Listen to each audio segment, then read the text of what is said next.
नमस्कार, news capital express में आपका स्वागत है। मैं हूं आपके साथ अंकिता।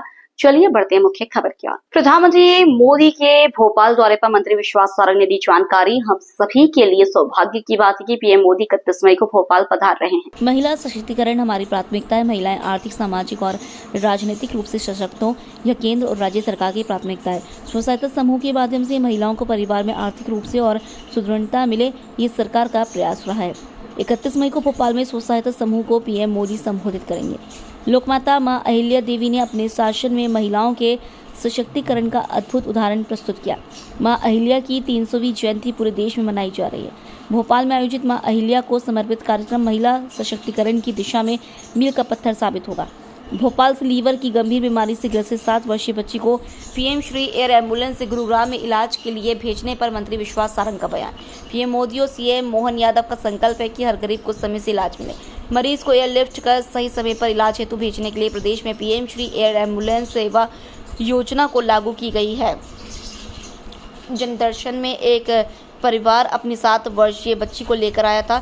बच्ची लीवर की गंभीर बीमारी से ग्रसित थी। भोपाल के डॉक्टरों की सलाह पर बच्ची को तत्काल पीएम श्री एयर एम्बुलेंस सेवा के माध्यम से दिल्ली में भेजा गया। पीएम श्री एयर एम्बुलेंस सेवा से बच्ची को सही समय पर इलाज मिला। आयुष्मान भारत योजना के तहत बच्ची का इलाज किया जा रहा है। भाजपा सरकार हर गरीब को समय पर इलाज देने के लिए कृत संकल्पित है। इंदौर में शूटिंग अकादमी में हिंदू लड़कियों की यौन शोषण और लव जिहाद मामले पर मंत्री सारंग का बयान। इस तरह की हरकत किसी भी स्तर पर बर्दाश्त नहीं की जाएगी। सरकार ने पहले भी सख्त कार्रवाई की है, इस पर भी सख्त कार्रवाई होगी। प्रदेश में धर्म स्वतंत्र अधिनियम के तहत लव जिहाद से जुड़े मामलों में कठोर कार्रवाई की गई है। ऐसे मामलों की जांच के लिए सीएम के निर्देश पर एसआईटी गठित की गई है। एसआईटी पूरे प्रदेश में लव जिहाद के मामलों की जांच कर रही है। इंदौर मामला बेहद गंभीर, बहला फुसलाकर या धमकाकर बेटियों को धर्म परिवर्तन के लिए मजबूर करना मध्य प्रदेश में बर्दाश्त नहीं किया जाएगा। पुलिस ने तुरंत संज्ञान लिया है। दोषियों के विरुद्ध सख्त कार्रवाई की जाएगी। प्रधानमंत्री नरेंद्र मोदी जी आ रहे हैं ऑपरेशन सिंदूर। ये हम सब के लिए बहुत सौभाग्य की बात है कि माननीय प्रधानमंत्री जी 31 मई को भोपाल में पधार रहे हैं और महिला सशक्तिकरण जो हमारी सरकार की प्राथमिकता है, स्व सहायता समूह के माध्यम से महिलाएं स्वावलंबी बने, महिलाएं आर्थिक रूप से सुदृढ़ हों, ये हमारी प्राथमिकता है और उन सब बहनों को माननीय प्रधानमंत्री जी संबोधित करेंगे। ये हम सब के लिए प्रसन्नता की बात है कि प्रधानमंत्री जी पधार रहे हैं। निश्चित रूप से उनका ये दौरा महिला सशक्तिकरण के लिए नए आयाम स्थापित करेगा। हमारे प्रधानमंत्री नरेंद्र मोदी जी और मुख्यमंत्री मोहन यादव जी की प्राथमिकता है कि हर व्यक्ति को इलाज मिले, समय से इलाज मिले, और इसीलिए चाहे वो आयुष्मान भारत योजना हो या PM Shri air ambulance service हो, उसका सुचारू संचालन मध्य प्रदेश में हो रहा है। कल जनदर्शन में एक परिवार मेरे पास आया था जिनकी बेटी राधांशी, जो कि केवल 7 वर्ष की है, वो गंभीर लीवर की बीमारी से ग्रसित है। उस बेटी को लीवर में बहुत गंभीर संक्रमण हुआ, इन्फेक्शन हुआ है। हमने जब भोपाल के डॉक्टर से उससे सलाह ली तो उन सबका यही कहना था कि इसको तुरंत हायर सेंटर में दिल्ली भेजना होगा। हमने पीएम श्री एम्बुलेंस सेवा के माध्यम से वो बेटी को एयरलिफ्ट कराया, दिल्ली में उसको हायर सेंटर में भेजा है। बेटी की स्थिति बहुत क्रिटिकल है। दिल्ली में हमारी टीम ने उसको एयरपोर्ट से अस्पताल तक शिफ्ट किया है। हो सकता है बेटी के लीवर ट्रांसप्लांट की भी ज़रूरत पड़े। आयुष्मान भारत योजना के तहत वो कवरेज में है। उसके माता पिता से हम लगातार संपर्क कर रहे हैं, डॉक्टर से संपर्क कर रहे हैं। हर गरीब को समय से इलाज मिले, उचित इलाज मिले, ये हमारी प्राथमिकता है। हमारी पूरी कोशिश है कि बेटी सुचारू इलाज के तहत जल्द से जल्द सकुशल भोपाल लौट के आए। रिताएं सामने आ गई है। इसमें जो मुख्य बात निकल के आई है कि लड़कियों ने आरोप लगाया कि उस शूटिंग एकेडमी में जो हाथ में कलावा था वो निकाल लिया गया, जय श्री राम नहीं बोलने दिया जाता था, मांस खाने पे मजबूर किया जाता था, सलाम वालेकुम बोलो, कलमा पढ़ाया गया। देखिए, इस तरह की हरकत कहीं भी किसी भी स्तर पर बर्दाश्त नहीं की जाएगी। हमने पहले भी सख्त कार्रवाई की है और इस पर भी सख्त कार्रवाई होगी और नज़ीर प्रस्तुत होगी। हमने धर्म स्वतंत्र अधिनियम के तहत ऐसे लव जिहाद से जुड़े हुए विषय पर पहले भी कार्रवाई की है और इसको लेकर विगत दिनों SIT माननीय मुख्यमंत्री जी ने गठित की है, जो पूरे प्रदेश के ऐसे मामलों को देख रही है। निश्चित रूप से एक गंभीर मामला है और बहला फुसलाकर या दबाव बनाकर यदि बेटियों को धर्म परिवर्तन के लिए मजबूर किया जाएगा तो यह मध्य प्रदेश में बर्दाश्त नहीं होगा। ऐसी कार्रवाई होगी कि आगे कोई इस तरह की हरकत ना कर पाए। पुलिस ने तुरंत संज्ञान लिया है, जो भी बेटियां पीड़ित हैं उनके बयान भी लिए हैं और जो इस तरह के पूरे मामले में दोषी है उस पर सख्त से सख्त कार्रवाई की जाएगी। प्रधानमंत्री नरेंद्र मोदी 31 मई को दतिया एयरपोर्ट का वर्चुअल उद्घाटन करेंगे। यह जानकारी पूर्व गृह मंत्री एवं वरिष्ठ भाजपा नेता डॉक्टर नरोत्तम मिश्रा ने शनिवार को मीडिया से चर्चा के दौरान दी।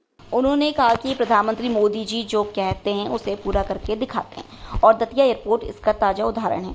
डॉक्टर मिश्रा ने कहा कि बुंदेलखंड जिसे कभी पिछड़ा इलाका माना जाता था, पीएम श्री मोदी के प्रयास से आज विकास के नए कीर्तिमान स्थापित कर रहा है। दतिया एयरपोर्ट क्षेत्र के विकास की दिशा में एक ऐतिहासिक कदम है, जिससे पर्यटन, व्यापार और रोजगार को नई गति मिलेगी। उन्होंने कहा एयरपोर्ट के शुरू होने से न केवल दतिया बल्कि आसपास के जिलों के लोगों को भी अत्याधुनिक हवाई सेवाओं का लाभ मिलेगा। इससे क्षेत्र को देश के अन्य हिस्सों से जोड़ने में भी आसानी होगी। डॉक्टर मिश्रा ने इसे आत्मनिर्भर भारत की दिशा में एक अहम उपलब्धि बताया और कहा कि यह परियोजना प्रधानमंत्री मोदी के दूरदर्शी नेतृत्व का प्रतीक है। बता दें कि प्रधानमंत्री नरेंद्र मोदी 31 मई 2025 को दतिया एयरपोर्ट का वर्चुअल उद्घाटन करेंगे। ये उद्घाटन भोपाल में आयोजित महिला सशक्तिकरण महासम्मेलन के दौरान होगा, जहां प्रधानमंत्री मोदी मुख्य अतिथि के रूप में शामिल होंगे। इस अवसर पर वे इंदौर मेट्रो और सतना एयरपोर्ट का भी वर्चुअल लोकार्पण करेंगे। दतिया को बड़ी सौगात दी है आपने। सबसे पहले मैं अंतर्मन से, तहे दिल से माननीय प्रधानमंत्री जी का आभार व्यक्त करना चाहता हूँ। एक ऐसी सौगात दतिया को दे रहे 31 तारीख को कि हमारा दतिया देश के नक्शे पर खासकर एयरपोर्ट में शामिल हो जाएगा। ये हमारा बुंदेलखंड क्षेत्र का पहला एयरपोर्ट है जहाँ तक मेरी समझ। न तो एयरपोर्ट सागर में, न झांसी में, बड़े शहरों की बात कर रहा हूँ। पुरई, जालौन कहीं एयरपोर्ट नहीं है। ये बुंदेलखंड के जितने यूपी और एमपी के हिस्से हैं उनमें जहाँ तक मेरी जानकारी है दतिया हमारा पहला एयरपोर्ट। प्रधानमंत्री जी ने जो कहा सो करके दिखा दिया। जो सबसे पीछे है, जो सबसे नीचे है, उनके लिए पहले है। ये बुंदेलखंड जो कभी पिछड़े के नाम से जाना जाता था, जो कभी सूखे के नाम से विख्यात था, आज केन बेतवा आ जाने के बाद से जल में, बुंदेलखंड हाईवे आ जाने के बाद से थल में, हवाई आ जाने के बाद से नभ में, जल, थल, नभ, बुंदेलखंड में तीनों की ये लंबी उड़ान है। और इसलिए माई की कृपा से प्रधानमंत्री जी ये जो एयरपोर्ट दतिया को दे रहे, मैं एक बार पुनः आभार व्यक्त करना चाहता हूँ। आप स्वयं देखिए, जहाँ कभी कंकड़ पत्थर बिखरे रहते थे, धूला उड़ती रहती थी, आज वह कितना शानदार एयरपोर्ट बना हुआ है। ये हमारी फ्लाइट 31 तारीख से ही शुरू हो जाएगी। कितनी फ्लाइट हो रही है? ये भोपाल से दतिया, दतिया से खजुराहो, खजुराहो से दतिया, दतिया से भोपाल। इस तरह से ये प्रारंभ की शुरुआत है और माई चाहेगी तो ये लगातार बढ़ता हुआ जाएगा। क्योंकि यह इलाका ऐसा है कि ये पूरा यूपी का भी झांसी वाला इलाका, वो पूरा का पूरा ये हमारा दतिया कैचअप करेगा। बदले हुए समय की बयार है। एक समय था कि हम ट्रेन पकड़ने झांसी जाया करते थे। हमें प्रसन्नता है कि अब वो दौर आ रहा है कि वो प्लेन पकड़ने झांसी वाले दतिया आएंगे, उनका हम स्वागत करेंगे। बेगमबाग कॉलोनी में शुक्रवार सुबह नगर निगम और विकास प्राधिकरण की टीम भारी पुलिस बल के साथ पहुंची और जिन 2 मकानों से स्टे समाप्त हो गया उन पर कब्जा लेने की कार्रवाई उज्जैन विकास प्राधिकरण द्वारा की गई। बता दें कि कुल 28 संपत्तियों पर कार्रवाई होना है। इन सभी मकानों की लीज अवधि समाप्त हो चुकी है। हालांकि अभी रोज सभी मकानों पर कोर्ट का स्टे है। इन संपत्तियों की लीज नवीनीकरण नहीं हुई है और अवैध निर्माण कर लिए गए थे। कार्रवाई के दौरान सैकड़ों लोग सड़कों पर बैठ गए और विरोध प्रदर्शन करने लगे। लोगों का कहना था कि प्रशासन की कार्रवाई गलत है और उन्हें अपनी संपत्तियों को बचाने का अधिकार है। विरोध प्रदर्शन को देखते हुए भारी पुलिस बल तैनात करना पड़ा। इस दौरान 3 मकानों पर बुलडोजर चलाया गया, जिनके स्टे खारिज हो गए थे। उज्जैन विकास प्राधिकरण के सीईओ संदीप सोनी ने बताया कि 28 मकान, दुकान समेत अन्य संपत्तियों की लीज निरस्त कर दी गई है। इसके बाद मकान मालिक कोर्ट चले गए थे और स्टे ले लिया। 3 मकानों की स्टे खारिज हुए, जिन पर बुलडोजर चलाया गया। उन्होंने बताया कि अवैध निर्माण और अवैध कब्जे पर कार्रवाई की जा रही है। मकान तोड़ने की इस कार्रवाई के दौरान एसडीएम एलन गर्ग और एडिशनल एसपी नितेश भार्गव सहित महाकाल थाना प्रभारी गगन बदल भी मौके पर मौजूद रहे। पूरे क्षेत्र में बड़ी संख्या में पुलिस बल तैनात रहा। महाकाल मंदिर पहुंचने का रास्ता भी कुछ घंटे के लिए बंद किया गया। प्रदर्शन के बीच अधिकारियों ने शहरकाजी और मुस्लिम समाज के लोगों से बातचीत की और उन्हें समझाया। बातचीत के बाद लोगों ने खुद ही अवैध निर्माण हटाना शुरू कर दिया और प्रशासन की कार्रवाई में सहयोग किया। सीईओ संदीप सोनी ने बताया कि आगे भी अवैध निर्माण और अवैध कब्जे पर कार्रवाई जारी रहेगी। उन्होंने कहा कि यह कार्रवाई पूरे शहर में की जाएगी, जहां भी अवैध निर्माण और अवैध कब्जा होगा।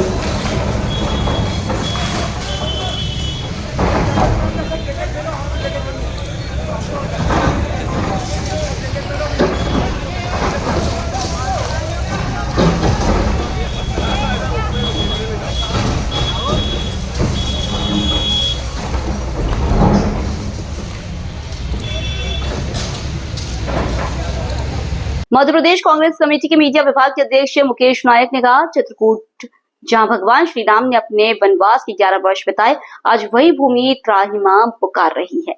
मां मंदाकिनी करहा रही है और प्रशासन मुखदर्शक बना बैठा है। चित्रकूट की पवित्र धरा पर हो रहे भ्रष्टाचार, निजीकरण और सांस्कृतिक विनाश को लेकर गहरा आक्रोश व्यक्त करते हैं। एक और तो सरकार राम राज्य की बात करती है, दूसरी ओर उन्हीं के नाम पर बनी संस्थाएं आज भ्रष्टाचार और अराजकता की जीती जागती मिसाल बन चुकी है। हमारा संकल्प यह सिर्फ आंदोलन नहीं, यह आत्मा की पुकार है। यदि यह लूट बंद नहीं हुई, यदि मां मंदाकिनी को नहीं बचाया गया, तो हम चित्रकूट से लेकर दिल्ली तक का जन जागरण अभियान चलाएंगे। यह लड़ाई सिर्फ एक नदी की नहीं, यह लड़ाई भारत की अस्मिता, उसकी संस्कृति, उसकी आत्मा को बचाने की है। पत्रकार वार्ता राम के नाम पर राजनीति करने वाली और वोट लेने वाली भारतीय जनता पार्टी कि सत्ता और शासन के दुरुपयोग की एक ऐसी कहानी है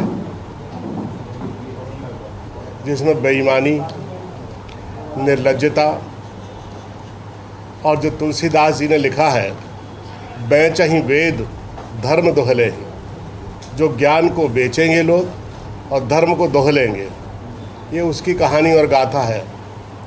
मैं बात कर रहा हूँ चित्रकूट विकास प्राधिकरण के विकास के लिए शासन ने जो विपुल धनराशि दी थी, लगभग 750 करोड़ रुपए चित्रकूट विकास प्राधिकरण को मध्य प्रदेश सरकार ने दिए और इन 750 करोड़ रुपए का कैसा भीषण और निर्ममता से दुरुपयोग हुआ, आप स्वयं चित्रकूट के लोगों से जाकर पूछ सकते हैं। चित्रकूट में नमामि गंगे प्रोजेक्ट शुरू हुआ और इसमें 37 करोड़ रुपए आवंटित किए सरकार ने, ताकि मंदाकिनी जैसी पवित्र नदी में जो गंदे नाले का पानी जाता है उसको रोका जा सके, नदी के सहज प्रवाह को, उसके बहाव को बना के रखा जा सके और उसका सौंदर्य हो। लेकिन एक निजी संस्थान को 20 करोड़ रुपए दे दिए अपनी निजी भूमि पर निजी संस्थान में कंक्रीट कराने के लिए। कभी ऐसा आपने सुना कि विकास प्राधिकरण का पैसा एक निजी संस्थान के बुनियादी ढांचे पर लगा दिया जाए? 37 करोड़ रुपए सामुदायिक भवन के निर्माण के लिए मिला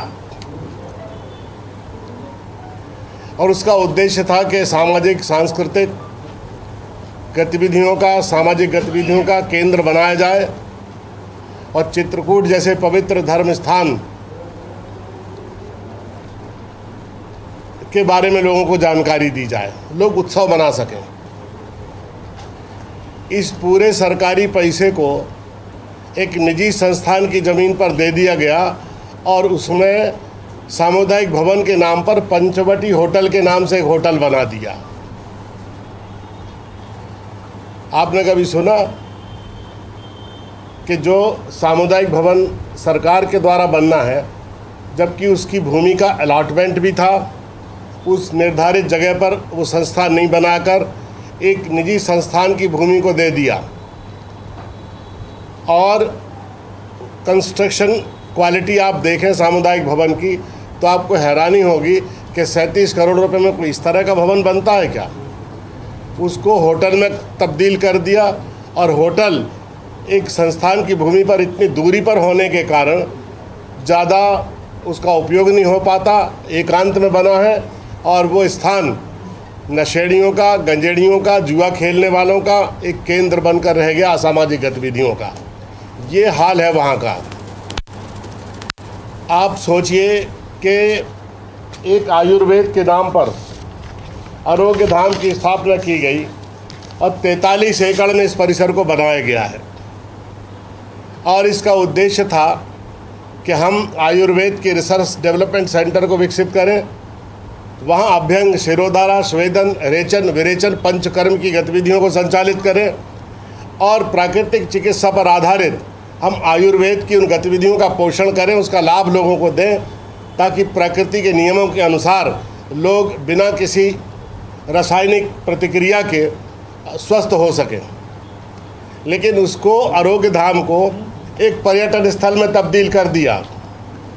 एक जगह लिखा है दान पात्र गौशाला के लिए और गौशाला बंद है। दान पात्र लगा है, दान मिल रहा है।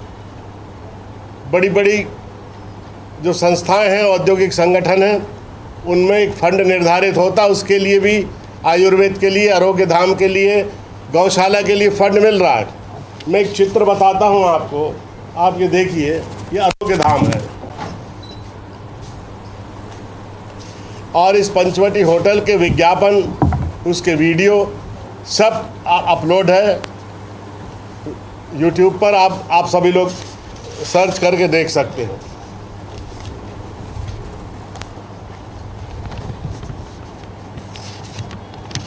दूसरी बात कि आयुर्वेद और प्राकृतिक चिकित्सा केंद्र के नाम पर जो औषधालय इन्होंने बनाया है, उसमें सिर्फ एलोपैथी का इलाज हो रहा है। अगर ऐसा नहीं है तो जो डीएम न्यूरो फिजिशियन का क्या काम है वहाँ, डीएम न्यूरो सर्जन का क्या काम है वहाँ, गायनोकोलॉजिस्ट का क्या काम है वहाँ, चाइल्ड स्पेशलिस्ट का क्या काम है, एमडी मेडिसिन डॉक्टर का क्या काम है वहाँ। और सबसे बड़ी बात है कि वो डेंटल चिकित्सा के नाम पर जो सेंटर बनाया है और हॉस्पिटल के अंदर जो एलोपैथी का बहुत बड़ा औषधि केंद्र है, दवाइयाँ बिक रही हैं, मेडिकल स्टोर है, इससे बहुत बड़ी धनराशि और कमाई वहाँ पर निजी हाथों में जा रही है, लूट हो रही है, लोगों से ज़्यादा पैसे दिए जा रहे हैं। ये आरोग्य धाम का पूरा पैसा JRD रतन टाटा ने संस्थान को दिया था कि वहाँ पर आप रिसर्च डेवलपमेंट सेंटर खोलिए, आयुर्वेद का एक केंद्र खोलिए। लेकिन उस पैसे का दुरुपयोग किया गया और उसके 75% हिस्से को एलोपैथी सेंटर में बदल दिया गया ताकि वहाँ रहने वाले लोग उसकी इनकम और कमाई कर सकें। राम, जो कमलनाथ जी की सरकार ने 2000 करोड़ रुपए अलॉट किया था, वो पैसे कहाँ हैं? आज उसका कोई सिर और पैर नहीं है, कोई अता पता नहीं है। राम पथगमन का अता पता नहीं है। कामतगिरी की परिक्रमा के लिए जो रोड बनी, सड़क बनी है, उसका कोई विकास नहीं हुआ। जिस तरह से बाकी इन्होंने लोक बनाए, अलग से लोक बना दिए इन्होंने, महाकाल लोक, ओमकारेश्वर लोक, ये शास्त्रों में, ऋषि परंपरा में इस तरह के लोक का कोई वर्णन नहीं है। और ये लोक बना के सप्त ऋषियों की महाकालेश्वर में पूरी प्रतिमाएं लगाई और थोड़ी सी हवा चली और सप्त ऋषि उड़ गए। यानी इतनी बड़ी धनराशि जो उनके श्री विग्रह के लिए खर्च की थी, मूर्तियों के लिए खर्च की थी, जरा सी हवा में धराशायी हो गए। कहाँ गए 750 करोड़ रुपए जो चित्रकूट विकास प्राधिकरण को दिए थे चित्रकूट के बुनियादी ढांचे के विकास के लिए, वहाँ आने वाले धर्मावलंबियों को सुविधा मिले, इस दृष्टिकोण से वो कहाँ गए पैसे? सब पैसे का दुरुपयोग हो गया और पूरे के पूरे पैसे एक निजी संस्थान के विकास में डाइवर्ट कर दिए गए एक विशेष उद्देश्य के साथ। तो मैं ये मांग करता हूँ राज्य सरकार से कि किसी स्वतंत्र इकाई से वहाँ हुए भ्रष्टाचार की जांच की जाए ताकि दोषी व्यक्तियों को सज़ा दी जा सके, सही बात जनता के सामने आ सके और धर्म के नाम पर जो शोषण अनाचार हो रहा है इसको रोका जा सके। मैंने अपने जीवन में इन्हें चित्रकूट भगवान श्री राम की तपोभूमि है जहाँ 11.5 वर्ष भगवान राम ने एकांतिक तपस्या की और वहाँ पर अपनी साधना से शक्ति को अर्जित किया और उस शक्ति से राक्षस संस्कृति का समूल नाश किया, उनका अंत किया। ऐसी तपोभूमि पर, ऐसी कल्याणकारी भूमि पर जिससे असंख्य लोगों की श्रद्धा, विश्वास और आस्था जुड़ी हुई है, उस तपोभूमि पर, उस पवित्र धर्म स्थान पर, उस तीर्थ पर जिस तरह का इन्होंने उसके नाम पर सत्ता और शासन का दुरुपयोग किया है, ये बहुत बड़े पाप की भागीदार है ये सरकार और इन्हें अपने कर्मों का फल भोगना पड़ेगा। बहुत बहुत धन्यवाद आप लोग।